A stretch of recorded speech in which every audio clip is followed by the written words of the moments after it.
Hello বন্ধুরা, শুভ সন্ধ্যা সবাইকে। আবারও একটু অন্নপ্রাশনে যাওয়ার জন্য আমি কিন্তু পুরোপুরি রেডি হয়ে গেছি।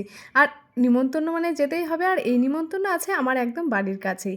এটা হলো মালঞ্চের রেল স্টেশনের সঙ্গে রাস্তার লাগোয়া এই দ্বীপ উৎসব ভবনটি। আমাদের এইখানে কিন্তু যেকোনো অনুষ্ঠান হলে যাদের বাড়িতে জায়গা কম, বেশিরভাগ অনুষ্ঠান আমাদের এই উৎসব ভবনেই পালন করা হয়, অনুষ্ঠিত হয়। তো দেখো, প্রত্যেকটা এই জায়গাটার ভীষণ একটা ভালো জিনিস যে পুরোটা খোলামেলা।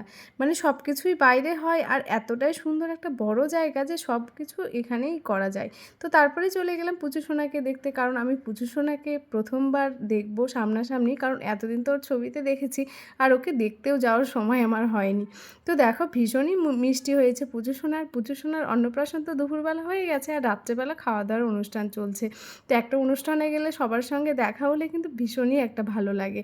তো তারপরে চলে গেলাম স্টলে। স্টলে ছিল অনেক রকম খাবার, কিন্তু আমি শুধু পাকোড়া আর এই ঠান্ডাটাই খেলাম।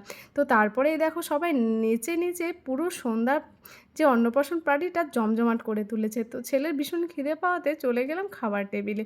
খাবার টেবিলে নিরামিষ আইটেম ছিল, কিন্তু খাবারের যে আইটেমগুলো ছিল অনেকটা ভালো।